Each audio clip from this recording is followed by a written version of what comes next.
تعالى وبركاته الغزالات ديالي، لاباس عليكم؟ على خير؟ كلشي مزيان؟ نتمنى ان شاء الله تكون في احسن الاحوال ويبعد علينا هذا الوباء يا الله. اليوم جبت لكم واحد اللاطه ديال الطيله اروع ما يكون بصراحه. انا بالنسبه لي الطيله جات هائله هائله وبغيت نبارطاجيها مع المشاهدين. بصراحه لا في الطريقه ولا في تا الروز، الطياب ديالو كلشي بتدقيق غادي نشاركو معكم. نلتحقوا المقادير وعلى بركه الله.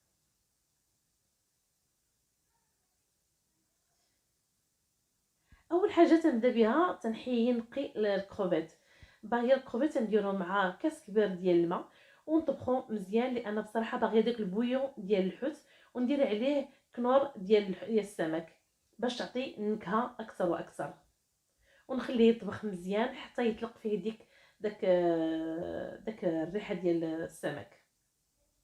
دابا غادي نصفيوه ونحطوه جانبا الماء اللي عندنا به الغرض. اما فيما يخص المقادير، عندنا 3 ديال الفلفلات، 3 ديال الالوان، لان اللون تيلعب دور كبير توفر في البايله، واحد اللون تيجي هائل. وعندنا نص كاس ديال الزيت لا اكثر مخلط. عندنا الكروفيت اللي حيدنا القشر ديالو طبخناه، عندنا كراميل، عندنا هذا التزيين تيكون كري عطيطيب، عندنا المول، وعندنا داك البويون اللي درت معكم قبيلات، وعندنا الكراميل داك الصغير قطع، وعندنا الكروفيت الغريز رمادي تيكون صغيور بزاف، وعندنا الكروفيت الغوز، وعندنا هادو الكوكياج، وعندنا الحوت الابيض اللي كان عندكم. عندنا بصله وحده لا اكثر، جلبانه خديتها كونجلي. عندنا الزعفران الحر ضروري ومؤكد يكون في البايله. عندنا كذلك مطيشه ديال الحك 2 معالق كبار، بزاف ديال الفصوص ديال الثومه، البزار، الملحه ما كثرش لان اصلا الحوت يكون مالح، التحميره والخرقوم. ما شاء الله كلشي كاين. دابا اول حاجه غنبداو بها هو غادي نقبطوا الكوكياج ديالنا، بغيناه يتحل، عاد غادي نديروه في لاصوص ديالنا، لان طبخت مع لاصوص بعض المرات وقعت لي ما تحلياش. شوفوا ما شاء الله تيطرطق غير بوحدو. صافي دابا هاد اللحظه غادي نحيدو نحطو جانبا، باش عاد ندير دابا المول كذلك بنفس الطريقه ونحطو كذلك جانبا. ضروري خصكم تسدوا عليه، الا زديتو عليه تيتفرقع تيتحل. دابا غادي نقبطو نص كاس ديال 4 معالق كبيره ديال الزيت. هاد المقله راه جديده ديال البايله بصراحه، فرحت ملي لقيتها، عرفتي ما خليتش نقلبت عليها حتى لقيتها عند واحد بروفيسيونيل عنده غير داكشي ديال لا كويزين. واخا تيكونوا غاليين ولكن راه عندك شي حاجه تنقول حنا ماتيريال واعره. الرز ديالنا تنحمروه مع شويه ديال الخرقوم، والرز يكون داك المكركب، داك الصغير اللي تيكون مكركب هانتوما تشوفوا. دابا غادي نلصقوا الباقي ديال المقادير. الزيت اللي بقات لنا هي اللي خويت في المقله ديال البايله. نديروا البصله اللي عندكم، ونديروا الفلفله ديالنا اللي قلت لكم 3 د الالوان، نص فلفله من الحاجه، والبصله تكون غير بصله وحده. نشحروهم مزيان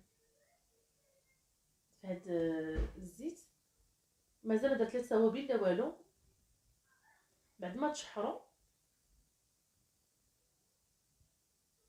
دابا غادي نديروا الكراميل. لاحظتوا ما كثرش في الكراميل حيت عندي الحوت بزاف، ما يمكنليش دابا درت جلبانه. دابا نديروا الكروفيت اللي داك اللي غيز والصغيور والكبير تا اللي حيت له القشر. هاد اللحظه هادي غندير التوابل ديالنا اللي هي الثومه والخرقوم والتحميره والبزار والملحه. كيف قلت لكم ما كثرش من الملحه حيت عارفه بان الحوت اصلا تيكون مالح، ولا شك ان راه تيكون الحامض راه غادي تجي زوينه. درت الكالامار، هو هاد الصغير هذا انا وريتكم الصوره ديالو باش تعرفوا شي يشبه، تيجي زوين وقطعته صغير بزاف. دابا الحوت الابيض اللي عندكم، انا خديت الكابيو نتوما اللي عندكم. اما الحوت يبقى اختياري، ما قلتلكمش انا ديروا الحوت كاع كامل، اللي عندكم ديروه. دابا نديروا الرز اللي قليت بالزيت ونديو نجيبو مزيان باش يدخل مع ديك التوابل. وفي نفس الوقت تنشحروا شويه. تتلاحظوا بان البوطه تقول ما ما خداماش، البوطه راه خدامه مجهده سبحان الله. دابا درنا الزعفران الحر ضروري منه، ودرنا مطيشه ديال الحك 2 معالق كبار.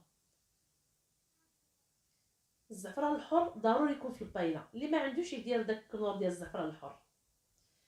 البويون ديالنا اللي طبخت مع ديال الكروفيت، فضلت ندير هاد البويون بلا ما ندير غير الماء عادي. بصراحه هاد البويون تعطي واحد النكهه اكثر.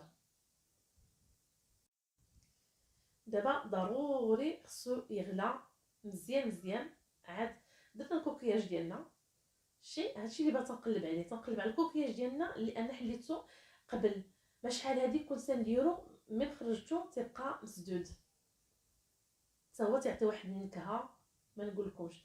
حاجه وحده ما تحركوش المقله نهائيا، هي تديوها وتجيبوها على هاد الطريقه هادي. لا شك الا كانت شي مقله زوينه راه ما تخافوش بان غادي تحرق. دابا الزوج ديالي مسكين تيعاونني في الكوزينه، يدير لو ديكوراسيون ديال الكروفيت ديال الكومباس، تيجيو زوينين في النظره ديال البايله. والليمون اللي درت معكم قبيله حليناه على 2 حطيناه هكا.